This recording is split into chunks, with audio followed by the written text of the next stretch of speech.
Secretary General David Lewis Lubongya w'ekibiina kya National Unity Platform olwaleero asibye mu Parliament ne team ya National Platform esindikiddwayo Kyagulanyi Ssentamu Robert Bobi Wine President nga bano baddeko ne Vice President ba Deputy President omukyala Lina Zedriga Wal okuva mu Northern Uganda, Deputy President owa Eastern Uganda omukulu John Baptist Nambeshe, akulira ba Treasurer w'ekibiina kya National Platform omukulu Benjamin Katana, omwogezi w'ekibiina kino Alex Waswa Mufumbiro, Honorable Francis n'abalala group nnene nnyo omukulembeze gy'asindise ng'ensonga batutte yakwogera ku tteeka erya Lumu lyaleeta ery'okulonda leader opposition.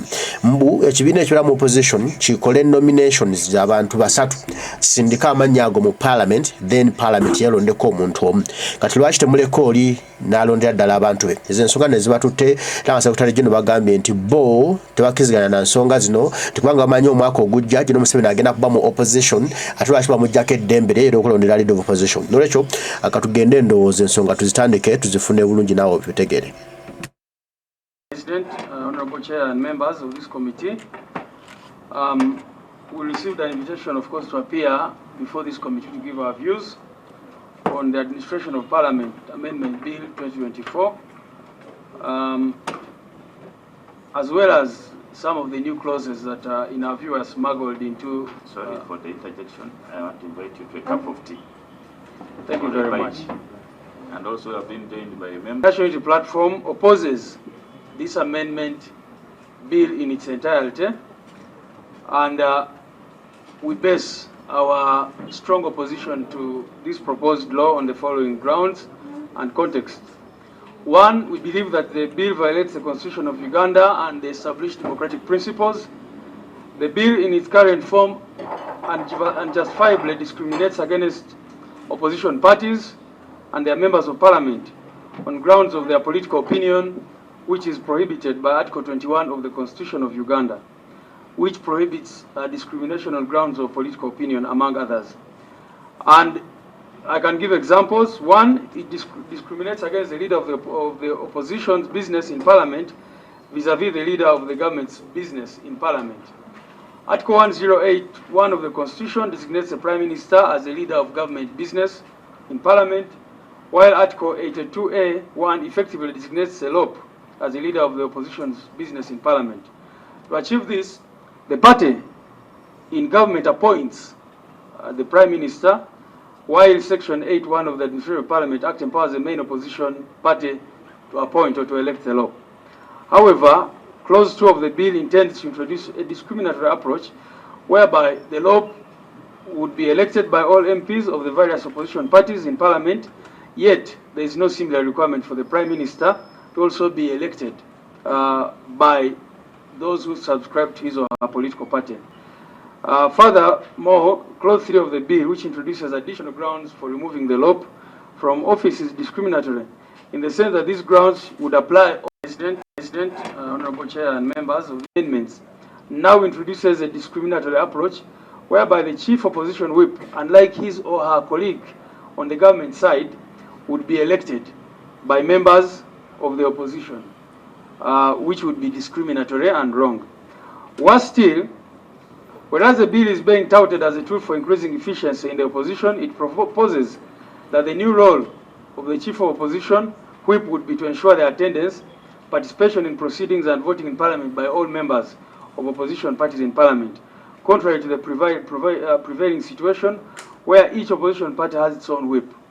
Effectively, that means that the logic or reasoning would be that there should be one whip for all opposition parties, yet the ruling party will have its own whip, which is not shared with any other party. Number 3, the proposed law undermines the autonomy of opposition political parties, thereby weakening constitutional checks and balances. The bill disregards Uganda's constitutional framework, which envisages a multi-party system where each political party retains the authority to manage its affairs. It specifically infringes on the right of the main opposition party to self-regulate and appoint its leadership in Parliament. Yet, in nascent democracies like Uganda, each political party must retain the autonomy to select leaders who best represent its ideals and policy positions.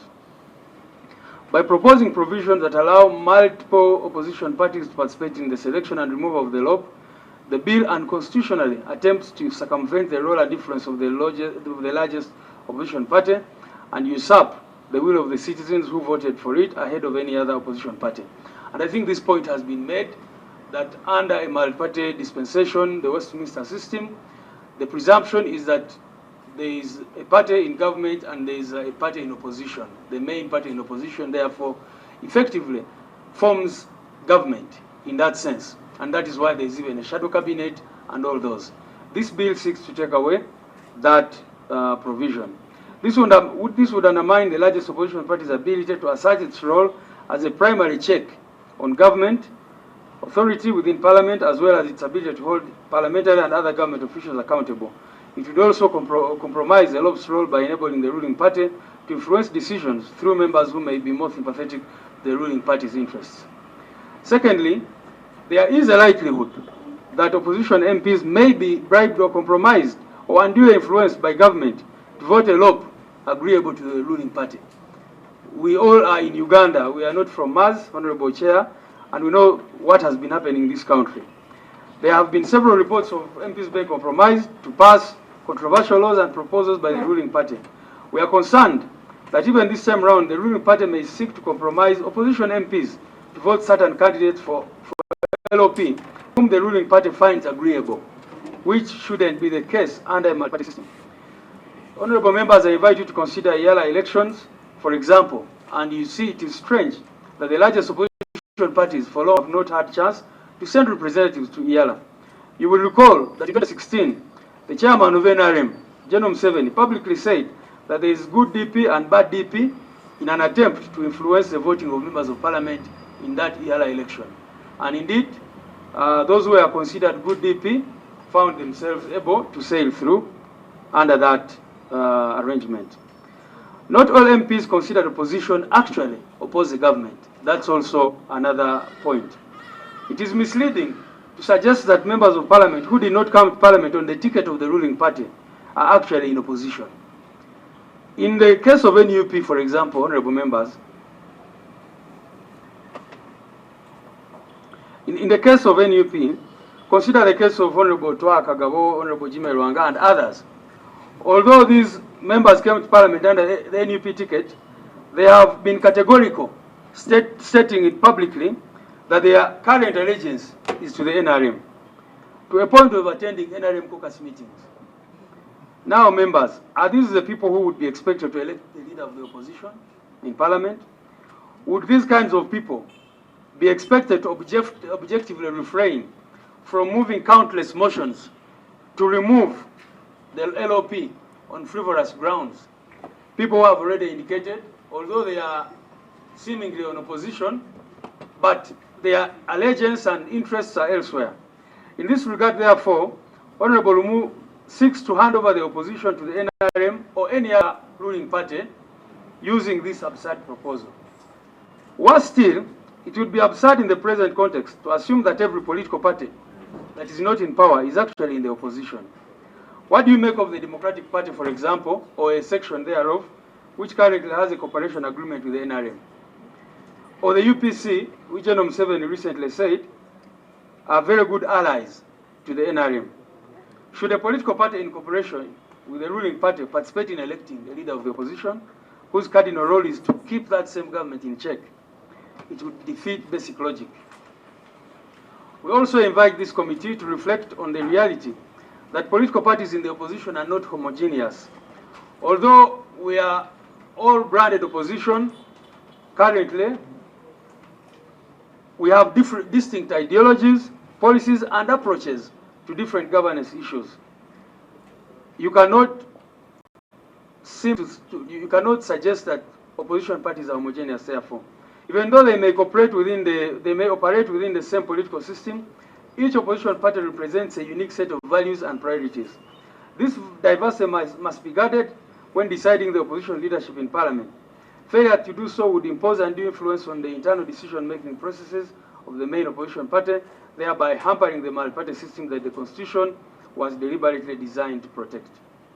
Inadequate consultation, the manner in which the bill is being fast-tracked through the parliamentary processes, to the extent that its mover felt compelled to smuggle into it additional clauses that were not part of it at the first reading and at the time when he obtained a certificate of financial implications, has militated against sufficient consultation of all stakeholders. This is a violation of the constitutional requirement for participatory democracy in lawmaking, which renders the bill illegitimate and unconstitutional. Clearly, the leadership of Parliament, in our view, is giving this bill priority, despite the evident lack of preparation on the part of its mover, which raises disturbing questions about the true motives behind its presentation. Rejection of the bill by all major opposition parties. Mr. Chairman and members, honorable members, besides NUP, all other opposition parties that have appeared before this committee, including FDC, UPC, and ANT, have rejected this bill. And in fact, if you follow media reports, even those parties which are allowed to be consulted on this matter, all rejected this law. This is a resounding vote of no confidence in the bill by the person by those who would have been the biggest beneficiaries and main stakeholders, strips the bill of legitimacy. I mean, if this bill was meant to help the current opposition, and the entire current opposition is saying no to this bill, the question this committee should ask itself, whose interests is Honorable Lumu trying to push by insisting on such a law? The Administration of Parliament Act already outlines procedures for the selection of the Lop. Any amendment to this process must align with existing legislative frameworks and respect the Constitution and the Act's intent to empower the leading opposition party in its oversight role, an intent that this bill terribly contradicts. Under number 2, another broad reason, the timing and context of the amendment indicates bad faith. It is public knowledge, Honorable Chair and members, that the leadership of Parliament, the current leadership of Parliament, has engaged in a pattern of hostility and antagonism against the current LOP by creating and sustaining an environment that sidelines and marginalizes him in key parliamentary processes and decisions. And we give examples where the National Executive Committee designated Honorable Joel Senyonyi as Lop, and that by that designation he particularly became a member of the Parliamentary Commission. But we understand that Right Honorable Senyonyi has not been invited or allowed to attend any Parliamentary Commission meeting at the Parliament of Uganda ever since he was designated LOP. Now, these meetings by dint of Section 18(1) of the Administration of Parliament Act occur at least once every 2 months. And from the time he became LOP, he has not been allowed to attend any. And so we ask ourselves about the timing. Why now? Why not before? Why? We think that there is bad faith, certainly, and the current LOP is being targeted through this law. Besides being denied his right to attend meetings of Parliament's top administrative organ, the Parliamentary Commission, since his appointment as LOP, Right Honorable Senyonyi has also been denied the privilege of hiring trusted policy analysts and other key staff in his office, contrary to the practice that has been followed since the position was created in 2005. You all recall, honorable members, again citing bad faith, that where Right Honorable Senyonyi strongly opposed and led other MPs in boycotting the sitting in Gulu. To get back at him, on August 29th, parliamentary sitting chaired by the Speaker granted Honorable Lumu leave to introduce the instant bill, seeking to clip the Lop's wings in a manner that we are highlighting. This was despite the Speaker categorically stating that only matters exclusively related to northern Uganda would be discussed in Gulu. How was the introduction of this bill in any way related exclusively to northern Uganda? This committee must therefore not accompany the mover of this bill on a journey that was birthed and nursed with sinister intentions, bad faith, far from Article 79 of the Constitution, which enjoins Parliament to legislate for good governance. To further show the mover's ill intentions, the bill proposes that the law may be removed when he or she misbehaves. Now, members, who determines misbehavior? Who defines misbehavior? Where you say that if someone misbehaves, then the person should be removed. What is the standard of misbehavior? Who defines misbehavior? What standards will be followed? Well knowing that different individuals and parties may have different standards for misbehavior and indeed incompetence. we have some parties or individuals in this country who may see corruption as not bad behavior, but calling out corruption as bad behavior. So how do we determine what misbehavior amounts to? And we see that the mover is deliberate on putting such vague grounds so that it's very easy to remove the lob whenever the members are influenced either way. In any case, like I highlighted earlier, under Article 108A of 4 of the Constitution, the Prime Minister who leads the government side can only lose his or her seat when he or she resigns or dies, or when the appointment is revoked by the President, or when he or she ceases to be a member of Parliament. There is no possibility of removing such a person by a resolution of the ruling party MPs on vague grounds such as misbehavior. And we strongly feel it's unfair to say that for the Prime Minister who leads the government side, there's no provision even for such a person to be removed otherwise except those grounds which are specifically stated in the Constitution. How can anyone suggest that the LOP, on the other hand, should be removed over flimsy grounds like that? Providing an avenue for arbitrary removal of the LOP would destabilize the opposition leadership in Parliament. The leader of the opposition would have to be constantly on tenterhooks, seeking to appease the MPs on both sides to avoid that instability and the possibility of removal. All this go to show the bad faith in which the proposal is made. The timing of this proposal, considering that we have had different LOPs in the past, makes clear the true intentions. We are convinced that the bill is intended to tame the LOP and significantly weaken that office. It is a continuation of what happened when Honorable Zake Francis was illegally pushed out of the Parliamentary Commission when he started asking uncomfortable questions. The unconstitutional manner in which he was pushed out was confirmed by the Constitutional Court of this country. In addition to the foregoing, several other clauses of the bill raise more questions than answers. For example, where is the logic in the main opposition party nominating the LOP, but thereafter this LOP is not required to consult the party that nominated him or her, as clause 4 of the bill proposes? What does the provision that 2 commissioners shouldn't be from the same party imply regarding the nomination? Because the mover, under those additional clauses, says that, there should be 2 commissioners from the opposition who should not come from the same party. And we are saying that that would be a recipe for disaster. Doesn't it deprive the main opposition party of the commission on the Parliamentary Commission, since the bill essentially means that all opposition parties are entitled to nominate candidates for the 2 commissioner positions that are being proposed? And that would create the yellow situation which we already alluded to above. Conducting elections among all opposition MPs and gaining broad approval for appointments will require substantial time, resources, and procedural challenges, thereby resulting in frequent deadlocks on key appointments.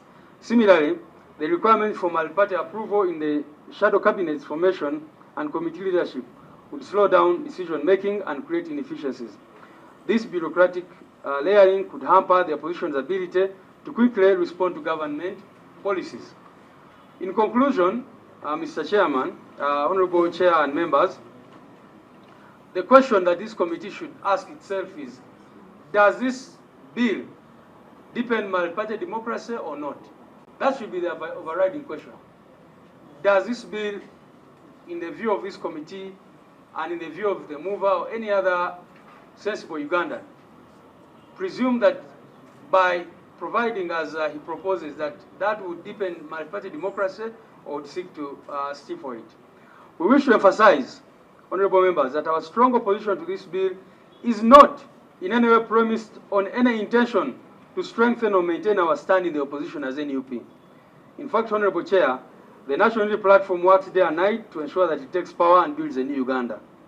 Our opposition to the bill is premised on our firm belief that even if NRM was to be the main opposition party, as we know it will be in opposition sometime, it should not be crippled in its operations by using very bad laws like the present proposal. We invite this committee to reject it in its entirety and ensure that we do not seek to further aid the breakdown of the rule of law. I thank you, Honorable Chair and members. Chairman. What a presentation. Secretary General David Lewis Lubongya yatweyanziza ensonga azinnyonnyodde bulungi n'azitematema wano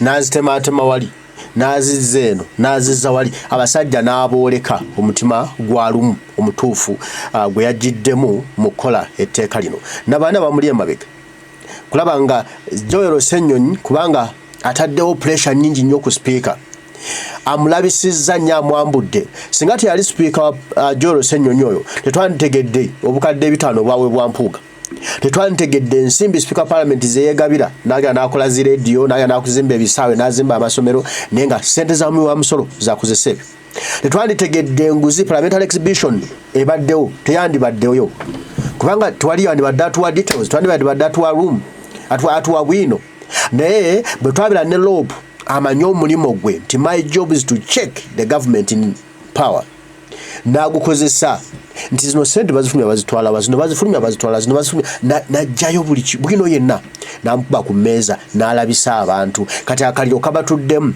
kubanga mpuuga ne banne ba Lumu bo baali bamanyira baseggona bo kabinja kabwako nga bo bagenda bugenzi ne bagabana omusimbi yo ne baddeyo ne bali omusimbi gwabwe ne bajjo ne bakuba amabanga bakubye nkuŋŋaana ye tugenda kumujjako oyo tumuwadde ennaku 2 tugenda kumujjako nabajja mu kibuga wakati ne bayisaamu eggaali ne babakwata ne batwala ku poliisi ne bawaya abapoliisi 10 ne badde waka mu kitukoledde ngewe batuvugiramu wekalakaseemu kaawo ebalabe nti obafaako obusa poliisi ogisasule yaawo odde waka nga kiwedde era bali boogera ku Besigye Besigye badde bujjo yeekalakaasa kumbe bakikolanga okwekalakaasa just kuliirako mmane n'agamba Lumu wano nti Kayihura akyali IGP twamusanga Lumu bino betubeeramu by'okuzungana amawulire ng'ali wakiza Besigye twali tugenze byakasirise twasanga Kayihura ali wa Besigye ate Besigye biseera ebyo yalinga mu kwekalakaasa bayogera ekigambo kimu abadde azze wano mwetasi twekalakaasa naye ng'ali munda mu kikomera batudde ne Besigye aba bateesa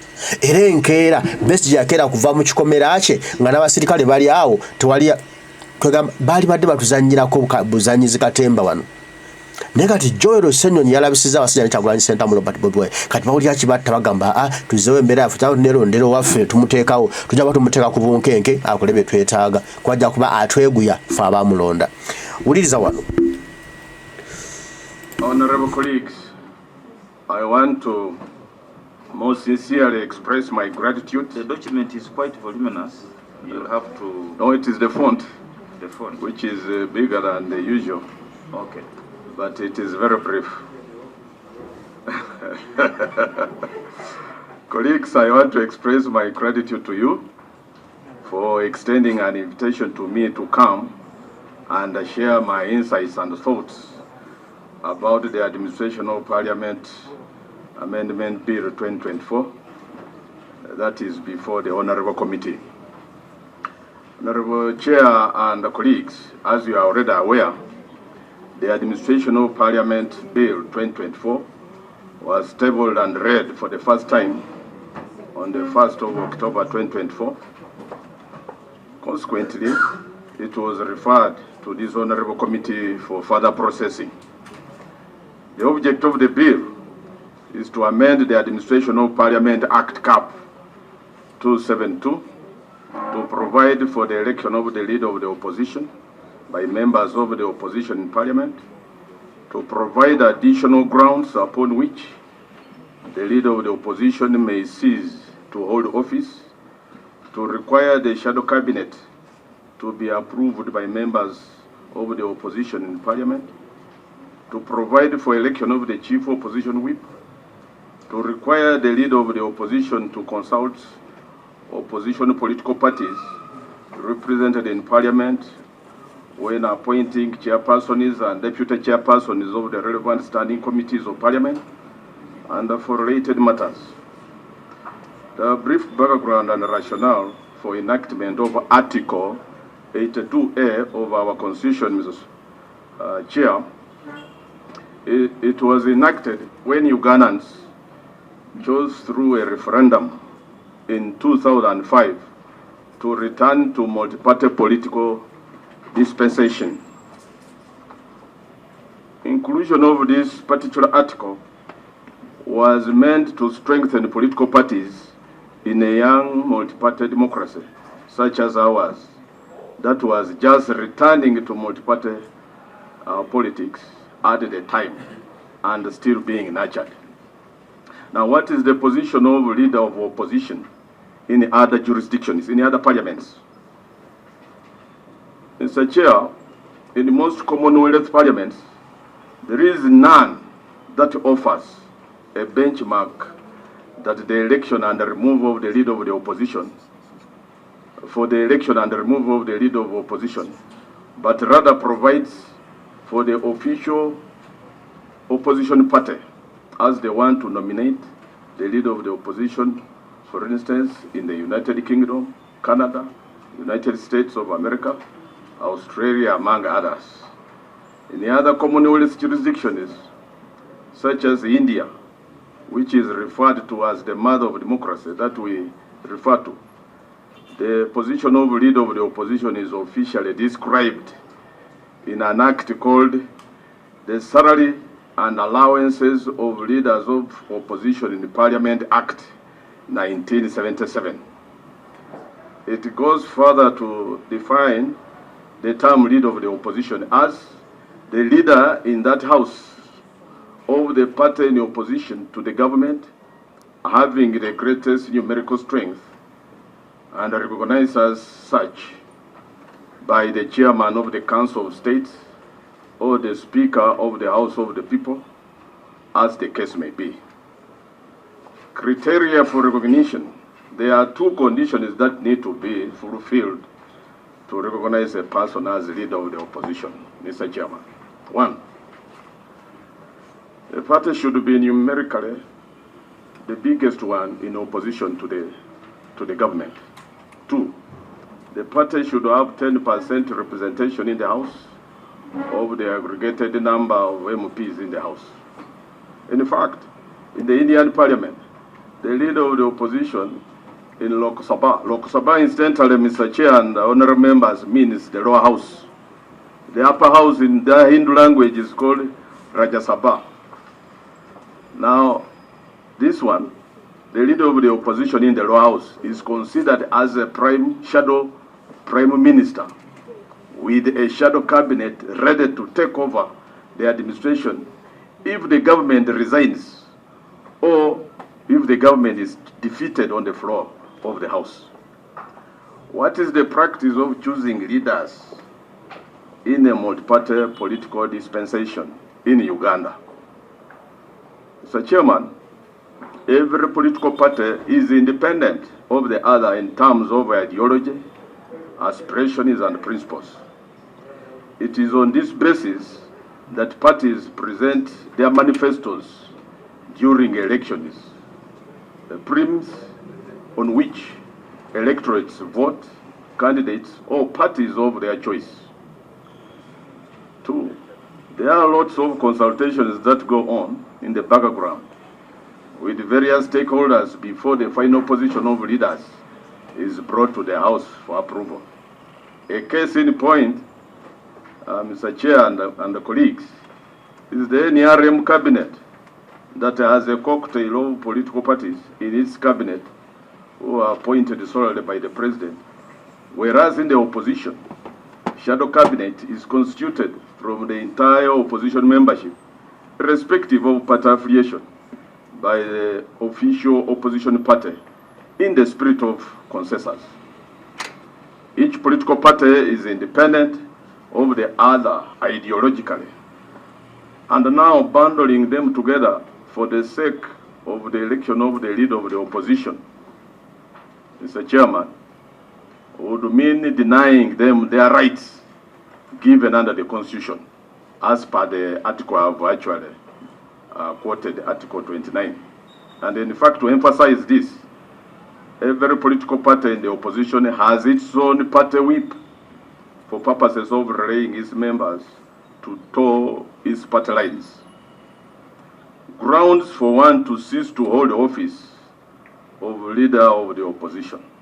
One, as it stands, the Constitution, the 1995 Constitution of Uganda, as amended under Article 83, it stipulates grounds on which one ceases to be a member of Parliament. And these same grounds still apply to the removal of the leader of the opposition. Two, and also the rules of procedure stipulate details of what constitutes misconduct. and also how one can be dealt with.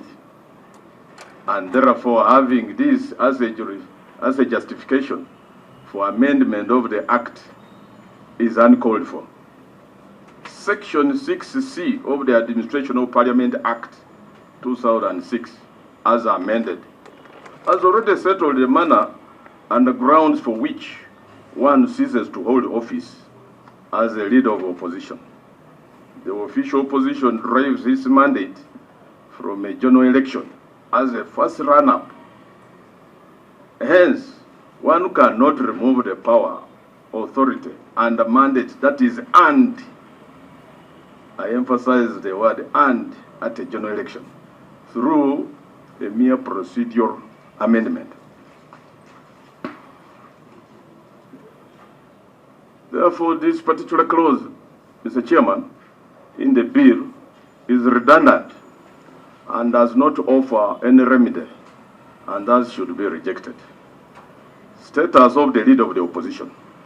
Section 6D of the Administration of Parliament Act 2006 accords the leader of the opposition the same status as a cabinet minister, and therefore stripping him or her of this status by subjecting him or her to an election and leaving out his or other counterparts in the ruling party who enjoy the same status would be absolutely discriminatory.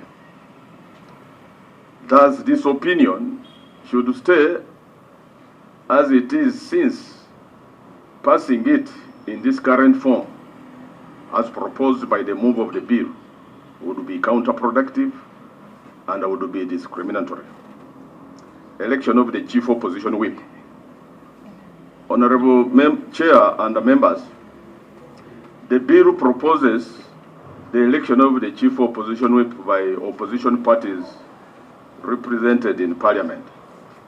The office of the Chief Opposition Whip is a creation of Section 6I of the Administration of Parliament Act 2006, and rightly so, the same applies to Government Chief Whip under Section 6H of the same Act. That means the Act enjoins Government Chief Whip and Chief Opposition Whip the same status, and hence an amendment should apply to this same an amendment to this same section, because both Government Chief Whip and Chief Opposition Whip are creatures of the same Act. Now, an amendment therefore should apply across board rather than doing it selectively. The proposal is discriminatory and violates the Bill of Rights given to us under Article 21 of the Constitution of our motherland, Uganda, which talks about equality and freedom from discrimination. And goes further, I have quoted, I will not read this, but goes further to say that we should all enjoy equal protection of the law. Appointment of the chairpersons and the vice chairpersons to parliamentary committees. This ascent to this position through a consultative process that happens behind the scenes. No wonder some committees that are to be chaired by the government side are chaired by some MPs that don't belong to the ruling party. You all know this, it's crystal clear. Similarly, in the opposition, we have chairpersons of accountability committees that don't belong to the official opposition party, in the spirit of don't leave anyone behind, but rather move together as a team, which National Unity Platform has demonstrated by word and deed. In the light of the above, I pose the following questions respectively to the committee. Does this bill pass the following quality controls and standards? 1, the standard of multi-party political dispensation. 2, the Commonwealth standards, practices, norms, and traditions. 3, the governance standards, which are literally a principle of good governance. The amendment disregards internal party processes, weakening overall political party democracy. The proposal disempowers political parties by stripping them of control over their members in Parliament. If passed in its form, this bill, this legislation would kill multi-party democracy, as the leader of the opposition could not be answerable to any party, but to individual members of Parliament. Consultation is before the motion seeking leave was granted. Courts have held in Palamenti and Palamenti versus Attorney General and the Parliamentary Commission that before a private member seeks permission to present a private member's bill, he or she must conduct thorough stakeholder consultations. This particular bill before the committee is void of this standard, Mr. Speaker, Mr. Chair, since there is no evidence to that effect that the mover held consultations before seeking leave to come up with this bill. In fact, it is on record that the Democratic Party that he belongs to was not consulted. Another important issue that this committee should interest itself in is what constitutes an opposition party. As it stands, there is a lot of ambiguity for that term. Ambiguity, for example, how would one describe or refer to political parties that have memorandums of understanding with the ruling party, and thus this shouldn't be lumped together as opposition to choose who the leader of opposition is. I have tried to peruse through and make a few consultations here and there, and I'm here to come across a country that elects the leader of the opposition. I'm on the last page, Mr. Chairman. In my opinion, it doesn't meet this bill does not meet any of the above standards, and thus borders the breach of the tenets of democracy and good governance, and is an insult to the Commonwealth's practice and norms. Finally, the issues being raised by the move of the bill are administrative rather than legal in nature, and thus there is nothing wrong with the current legal framework, and therefore the bill doesn't remedy anything. In conclusion, Mr. Chairman and members, it is my humble, considered opinion that the bill doesn't seek to cure any legal mischief in the existing law. I'm of the considered view that the status quo be maintained in the spirit of strengthening multi-party political dispensation, as was envisaged by the framers of our Constitution, and in keeping with the standards that I have lighted above. Mr. Chairman and honorable members of the committee, I beseech you to reject this bill in its entirety. I beg to submit. Into the third week of handling this bill. So I think that one also should be rested. There is no speech, just taking its normal course. And then I can now weigh in on the issues before I invite members. Now, under the current status quo, the Vice President, once appointed by the President, is approved by the House. Actually, the Vice President could be rejected by the House. If the name is brought for approval, the House could actually reject. Same with the Prime Minister. Goes through an approval by the House, which means that that name could be rejected. Now, the ministers, once appointed, go through vetting by the Appointments Committee, which is bipartisan. We have members of all parties there, chaired by the Speaker, and the Lop is a member.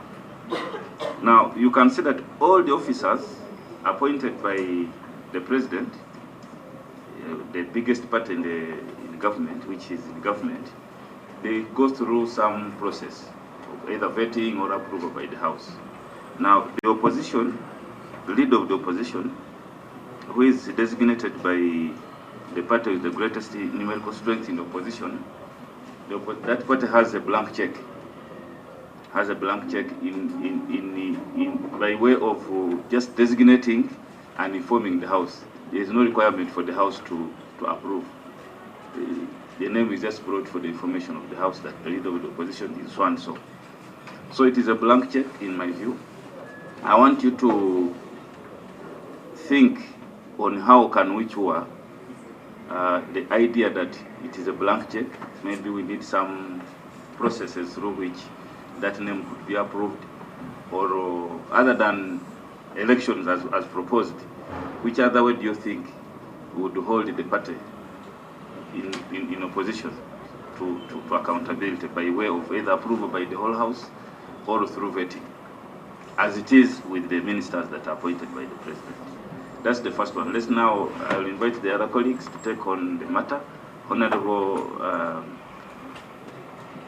Member for Ntongam. Thank you, Chair. I want to thank the members from the opposition who have used this committee for consideration. Mr. Chair, I want to begin with what you ended with. If we compare the appointment committee approving the vice president, vetting the ministers, vetting the government chief whip, I would want to ask the colleagues this side of the Nup people, how would you feel, or how would you take it if we amend this law such that the leader of opposition is also subjected to the same scrutiny of the appointments committee, like the chair has been proposing that the government people go through that process? How would it be compared to the voting which they are suggesting?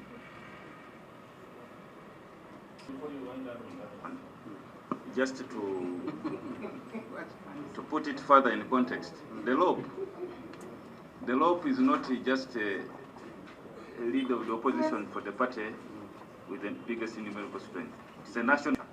It serves all the entire country. It's just not limited to NUP or FDC if we are the party with the biggest numerical strength. It's a national leader. Yeah. Okay, Mr. Chair. Opposition MPs may be bribed to vote a lead of opposition leaning to government. And I also want to ask him if you are sure that your opposition MPs can be bribed by government. How sure are you that your president may not be bribed by the same government? Because if you give him chance only to designate the leader of opposition, and you have said that 1,000 members of parliament who are in opposition may be bribed, and I understand your feeling. How sure are we that your president may not be bribed to bring a leader of opposition that is leaning to government? And Mr. Chair, we keep them short because we don't have a lot of time. Your last one. However, Mr. Chair, this young democracy we have in Uganda, we have to hold it as a mother holds an egg for the baby. We can't nip it in the bud in its initial stages. And for checks and balance, we would want to empower you, but we don't want to empower you to take the leadership. We would want to empower you for checks and balance, but not taking the power. And that's why I'm asking you this. Chair, I'll start with the proceeding matter. Okay, yes. Chair, raising on a procedural matter, Appendix G. It is on the rules of electronic coverage of the parliamentary proceedings. I am very alive to the fact that certain officials who are permitted to cover parliamentary proceedings have been taken through certain training. So I want to appeal to a colleague who is doing the recording, live recording of our proceedings here. Kindly address yourself on those particular rules. Because if you read those rules, it talks about the angle, talks about the manner, professionalism. Those people know what is supposed to be for the public consumption and what is not supposed to be. So I want to request that. You have a colleague who is recording? Yes, but I will not pronounce, but I want the colleague to refrain from that. That is definitely wrong. Most obliged. Yeah, that is wrong. Thank you. Should cease. I want to raise my concerns in respect of I want to thank the Secretary General of NUP for your presentation, but I was a bit, perhaps there's this particular aspect on the violation of the Constitution. Chair, I'm alive to a fact that quite a host of authorities, Supreme Court decisions have been made, which have guided us on how we do the interpretation of the Constitution. I raised my concern particularly on the presentation which started on from page 1, on the issue of discrimination of the Secretary General, yes, of NUP, where alludes to the fact that there is discrimination. But interestingly, when he was making that presentation, he alluded to 3 articles of the Constitution. There was Article 21, where he made reference to political discrimination. Then he made reference to Article 82 and Article 108.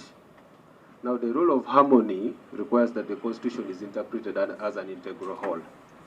Whereas the allegation which is put forward is that the way the Prime Minister, for example, is put in office, the Prime Minister that's a constitutional office, and the mode of putting the Prime Minister is through an appointment. It is expressly stated in that provision. If you look at our Article 82, it gives the mode. Yes, it establishes the lead of opposition. That's crystal clear.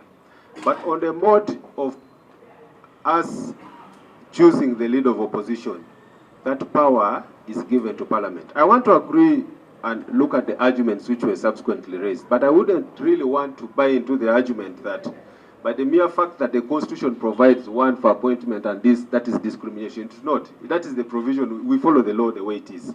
So I don't think it would be good for you to constitute that as a total discrimination, because the mode is expressly stated in the Constitution. If the Constitution had so stated that even the Prime Minister should be elected, that should have been the process, isn't it?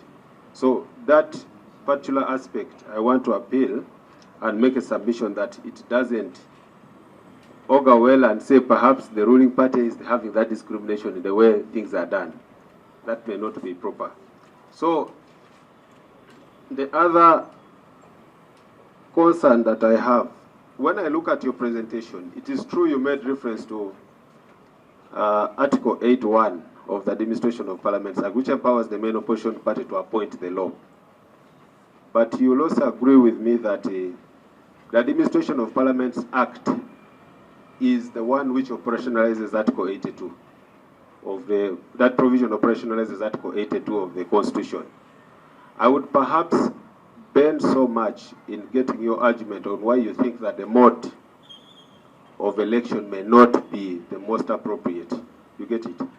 As suggested by the mover of the bill. Because if you look at that, you carefully and in a very intelligent way did not allude to Article 82, subclause 2. You get it? Because it gives the Parliament that mandate to see how the law is chosen. But I would perhaps look at that. I want to look at those arguments which help us to realize, but which I've gotten in the other submissions, that it has certain repercussions which you have pointed out.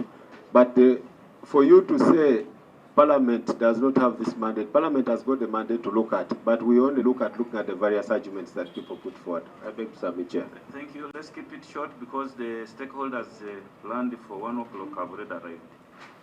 and so we should spend about 15 minutes to conclude this.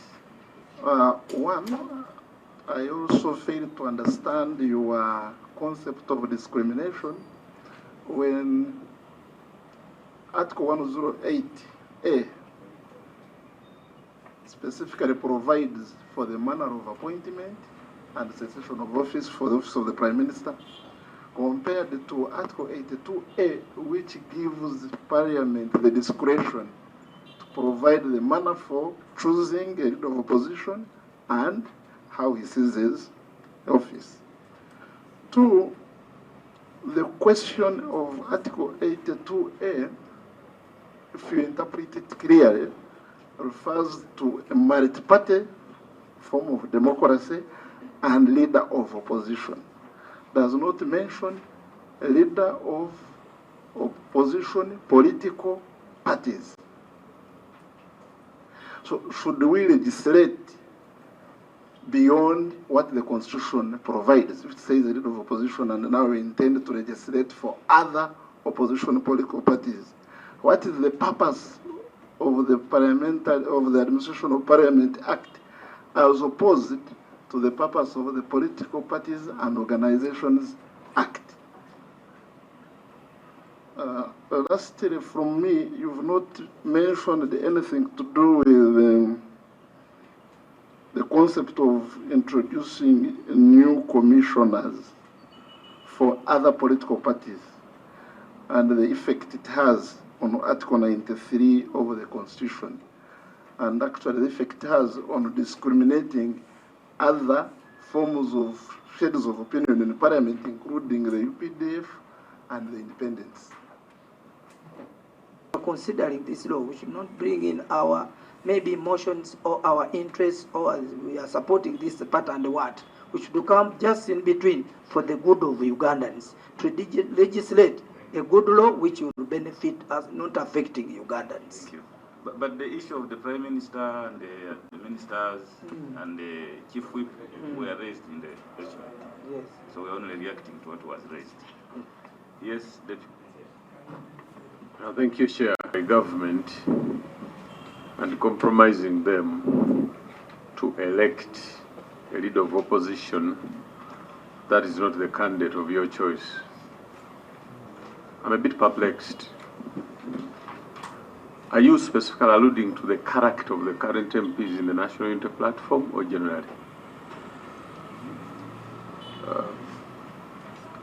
Because I find this a very serious allegation that, when put on record, compromises the integrity not only of the House generally, but especially the members of opposition, whom we have always held in high esteem and without any possibility of being bribed, because they represent decorum. So when you put it categorically that that is one of the easiest and possible avenues, I feel they have been bundled up probably for wrong considerations. Secondly, the move of the bill had proposed on record here that he wishes the commencement date to be with the 12th Parliament. And you seem to suggest that the bill is targeting the current leader of opposition.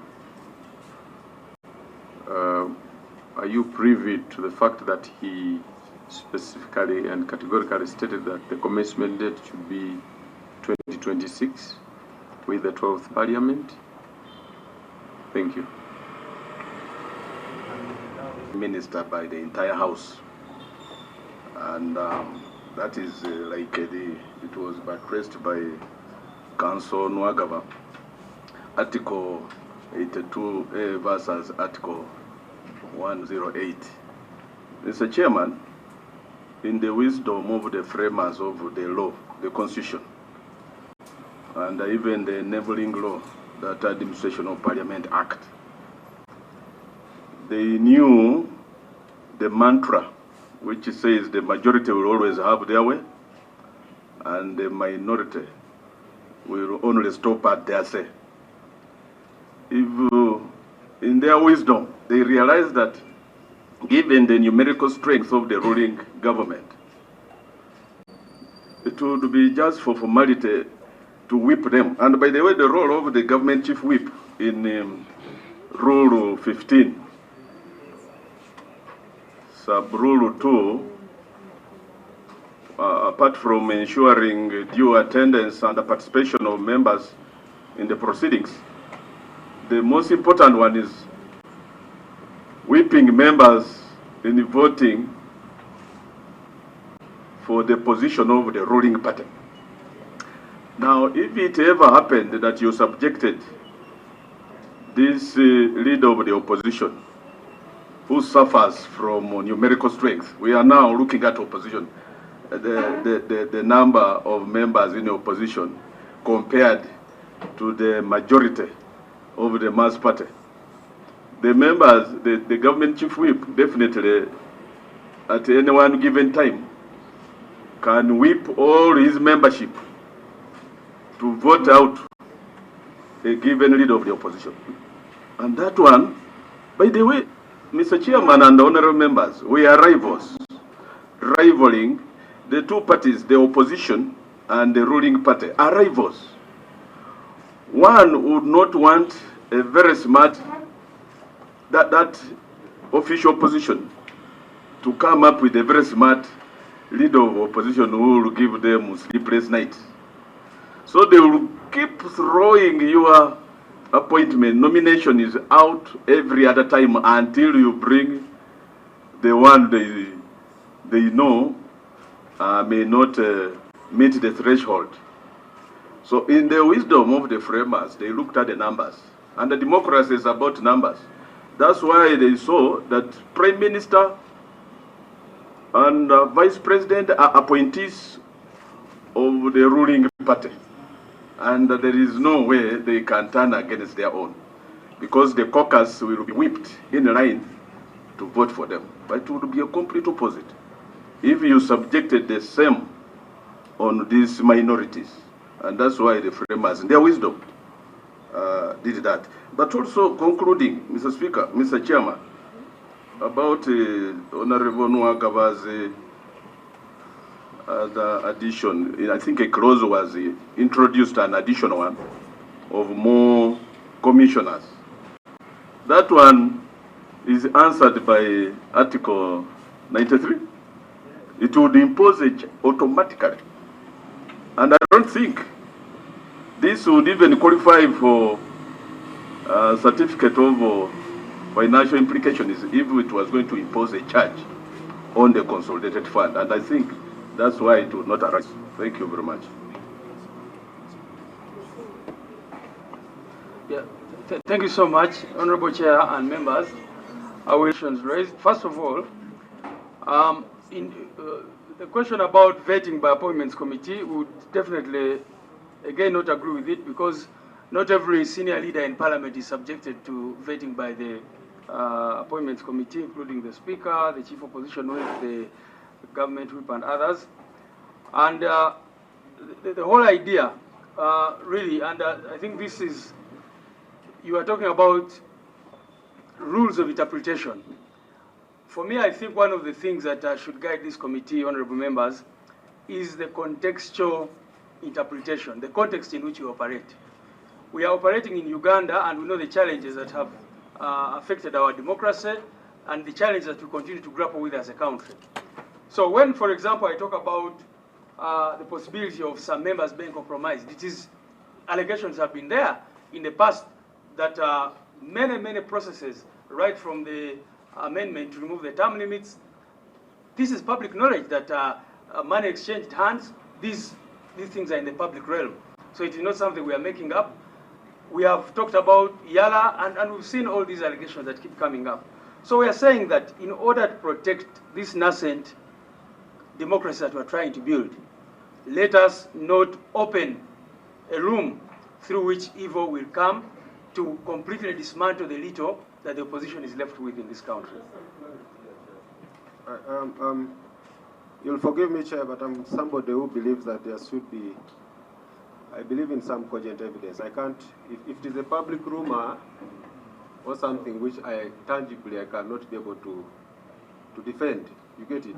So if we, don't you think, Secretary General, that if we proceeded by way of listening to these rumors and allegations, when there is no concrete evidence, that we are moving in very checkered, in the circumstances? I think it is a we will take it as such. I wanted to assist with the evidence as well. No. If he wanted to. Because we do. The Secretary General said it is a rumor. There was. Take it as such. Yeah. They gave me the floor, if I may. They gave me the floor, if I may. On his time? Yeah, it will be quick. The history of Parliament has been clear. I will tell you that the 5 million deal to members of Parliament was known by everybody in the removal of term limits. Even in this very Parliament, there has been the 40 million that we had recognition of. Members of Parliament were bribed with 40 million shillings, pursuant to passing particular bills. And that was not only in public knowledge, but also with evidence from members of Parliament. So what is the evidence? You said you are tabling evidence. We have the evidence. If you want to table it, I can table testimonies of members of Parliament once you give us time, but also we can be available for cross-examination of the Speaker. And some returned the money, actually, to give you evidence more. Conclude. Thank you so much, Chair. So actually, like I said, it is public knowledge. You know, even this went up to the Constitutional Court, the Supreme Court, where members of Parliament indeed returned money, even about the age limit and all that, and that kind of thing. No, it went up to the court, actually. And if you read the decision of the late Justice Kakulu, he referenced that, and he spoke about members of Parliament who returned the money about the age limit bill. So yes, indeed, that matter went up to there. So the point we're making is that once you say that we are opening up this process, now the leader of opposition should be elected. I mean, different interests. It may not even be the ruling party. By the way, let me say this. It could be other interests. It could be a multinational company which is interested in having a leader of the opposition that they can control, which will come in and try to influence the processes, as it were. The other question I wanted to say, I think it's Honorable Yona who alluded to the fact that what if the president is compromised? First of all, the leader of the opposition is not selected in any way by the president, for example. It is NEC. We have a National Executive Committee, which is an organ of the party, which sits, deliberates, and elects a leader of the opposition. So that has to be very, very clear. Now, the other issue about discrimination, Honorable Niwagaba, I think, really posed the question on discrimination. And I think one of the cardinal rules of interpretation, again, is you read the Constitution as a whole. Let's not just go the textualist way. Whereas the Constitution specifically provides for the appointment of the Prime Minister and not the leader of the opposition, our view is that once the law says one leads the government side in Parliament and another leads the opposition side in Parliament, then if you say that the mode of designation is different, there is discrimination in terms of the roles. You already indicated that the leader of the opposition has the same status as a cabinet minister. Cabinet ministers are appointed. And in our case, we are saying that if you are building multi-party democracy, if on one hand you say that the leader of the government side will be appointed, and on the other hand you're saying that all opposition parties should now come and elect, and yet these two political parties went to the people, and one was given the main mandate, another was given a subservient mandate, we think that it would be discriminatory. We have run out of time. We have. Mr. Chair, I have two more. What's the point of order? No, Honorable Claude, we need to conclude. Yeah, but he's also conflicted. So let's do this. Yeah, Honorable your colleague, and but then in terms the Deputy President will conclude. Absolutely. In terms of commencement, which Honorable Taylor raised, we are aware, indeed, the last time that the member was saying that it can, he proposed it as a by the way. He said, I have no problem. I watched that. He said, I have no problem for it commencing in the 12th Parliament. So the question we are looking at, what is the intention? Why now? Why in Gulu? We are looking at all these circumstances surrounding this bill. So that's why we are saying that maybe the whole idea behind this bill was that the current law refused maybe to draw a certain line, and then this law came up. So we insist that we think it was brought definitely in bad faith. If not just to target the current LOP, to target NUP as a political entity. I've already alluded to what happened to Honorable Zake when we designated him as a parliamentary commissioner and all the problems that he went through. Comrade. Thank you very much, Honorable Chair, especially regarding the question which was raised as to the vetting process that members of cabinet go through. To emphasize that the spirit behind that is the whole idea of creating checks and balances to limit the powers of the head of state, which is different from the appointment of the leader of opposition, and additionally that the leader of opposition, unlike a vice president who can be picked from anywhere, is picked from amongst members of parliament. And he has already gone through the processes of establishing the minimal standards of appointment to this office. Yes, and further emphasize that the leader of government business and the leader of opposition are on assignment from their respective parties in accordance with the numerical strength as determined at the general elections.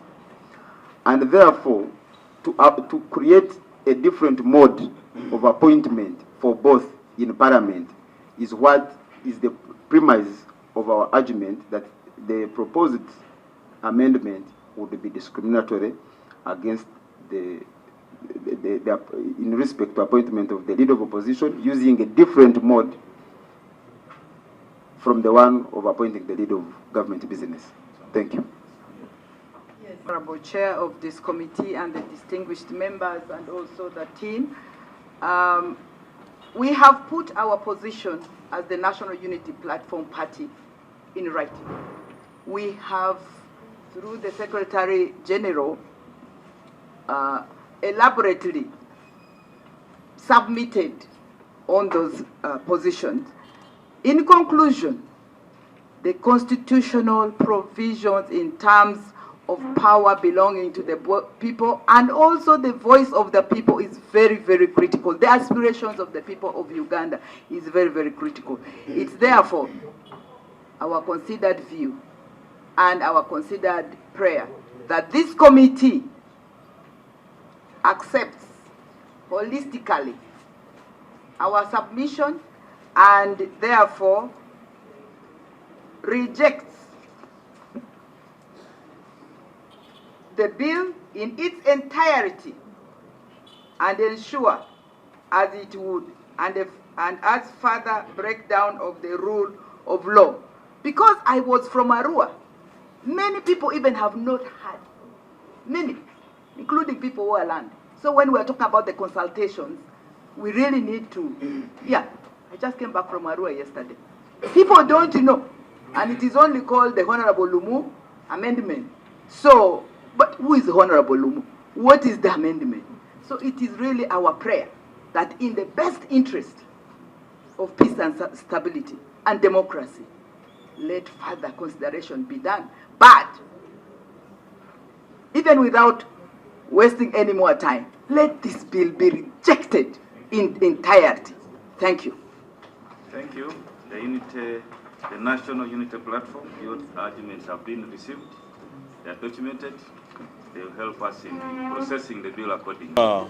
Omubi, elafenga pate ya National Unity Platform, mu presentation zaffe, Secretary General ne yange nga Chief Opposition Whip, tuvumiridde omutima omubi gwe yaleeseemu ebbago lino olw'okuba abawandiika ssemateeka gye tukolerako mu 1995 baali batuufu kuteekawo nti akulembera oludda olufuganya gavumenti, leader of the opposition, aleme okubwako kalulu, alondewa ne obukulembeze bwa epate gyavaamu. Era eyo enkola tubasomedde amawanga gonna mu nsi agali mu Commonwealth practice, era n'amawanga agatusingako mu bya demokrasiya nga India, nga teri ensi yonna mu mawanga ago abalina enkola ey'okulonda oba okumuggyako ku bukulembeze leader of the opposition. Enkola eringa ssemateeka bwe yalambika mu Kawaayiro 82A. Wano tulabye nga ebbago ogundi Lumu lyaleese lyagala leader of opposition ne chief opposition whip baba balondeddwa baleeta amaanyi ako mu parliament nga babaleeta gali aga vice president ne prime minister ate nga abo baba mu epate eri mu bukulembeze erina enamba zaabwe tebasobola kusalawo nti bano tubaganye kulwokuba baba bamaze ku nampala wa pate eyo aba amaze kubayisaamu amaanyi ago mu kokasi yaabwe bajja nga bamaliridde. Bw'ogamba nti ebeera etteeka ery'abo abangi abali mu NRM okusalirawo opposition, official opposition, ani akulembera oludda oluvuganya bajja kulemesanga buli kaseera buli linnya ne bw'oleeta erinnya lirungi litya tebajja kulyagala. Bo bayinza kulemesa oludda oluvuganya gavumenti ekisanja gyonna ne kigwako nga tetulina kulembera ludda oluvuganya gavumenti. Ekyo kyali mu magezi agali mu bali abawandiika ssemateeka. Era komiti tugisabye egobe gundi ebbago lino n'eleero lwennyini ereme kuddamu kwonoona ebiseera by'Abannayuganda. Wano okukatiriza nti tetukkiriziganya n'eryo etteeka. Ekisooka nga Honorable Nambeshi bagambye balireese mutima mubi. Lwaki balireese kati? Lwaki balireese kati nga balaba Lop aliko abazoganya nnyo. So tumanyi bulungi nnyo tubabuuzizza nti Lumu agamba nti mugenze okuteesa bya Northern Uganda. Kyajja kitya nti mwakkiriza lino etteeka okugira Lumu. Ate ne twogera ne ku speed lino etteeka litambulirako. Ensonga ezisinga tuzogeddeko naye ne tugamba nti oli akulembera oludda olwa government mu parliament bw'aba alondebwa, then n'akulira oludda oluvuganya ayina okubanga alondebwa ekibiina ekimusindika. Naye ne tubagamba nti baleme okukola amateeka nga abagakolera Finland oba wa tuli mu Uganda fena tumanyi ebibeerawo. Tumanyi bulungi nnyo nti bw'ogamba nti ono omuntu alondebwe, abo abali mu buyinza ababadde nga babukozesa bubi ababadde bagulirira abantu n'ebirala byonna bimumanyi obulungi bajja kuvaayo bagulirira abantu bagambe katono gwe twagala. Mukimanyi bulungi eno Museveni abadde nga avaayo agamba kati eno ye DP ennungi eno bad DP n'ebirala bwe bityo kati bwatyo bwe baagala okukola ne ku nsonga za leader of opposition. So tulowooza nti etteeka liva mu mutima mubi. Teri ggwanga eritambulira ku nkola ya Commonwealth eritambulira ku nkola bwetyo. So tetulikkiriza tetukanya nalyo era naffe tugamba nti ligobebwe. Naye n'ensonga endala tubuuza oyo Lumu akolera ani? Bona aba opposition bwe baba baze ne bagamba tetukanya n'eryo etteeka, lwaki ekintu kye tekijjayo n'akisuula mu kasasiro gye yakijja? Kubanga lwaki bw'oba ogamba nti oyagala kukiikirira kuyamba opposition yonna evuddeyo negamba totoonenera biseera lino etteeka tetulyetaaga. Kati gwoba okolera ani okuinsisinga n'olemerako nti olipushinga? Ensonga y'okusosolebwa gye njogeddeko nti eyo bw'oba ogamba nti kusaide emu Nabbanja alondebwe Museveni amulonde ajja akulire emirimu gya gavumenti mu parliament, ate n'ogamba nti Ssenyonyi yakubibwa akalulu kubanga ye wa opposition, ekyo kiba kireeta embeera y'okusosolebwa kye tubadde twogerako nti ne bw'okigezaako kiyisa mu mateeka kiri discriminatory kubanga etteeka ligamba nti leader of opposition akulembera leader of opposition mu parliament, then prime minister n'akulembera government business. Ate si ekyo kyokka bagamba nti nampala wa government kubanga Lumu ekirala kyagamba nti chief opposition whip, kati Honorable Nambeshi ye chief opposition whip mu parliament eno, naye bagamba nti oyo ye akubibwa akalulu alondebwe, nti naye wa government nampala wa government ye appointingibwe. Kakati nawe kiraba nti ekyo kiba mu mbeera y'okukola ki y'okusosolebwa. Ate amateeka gye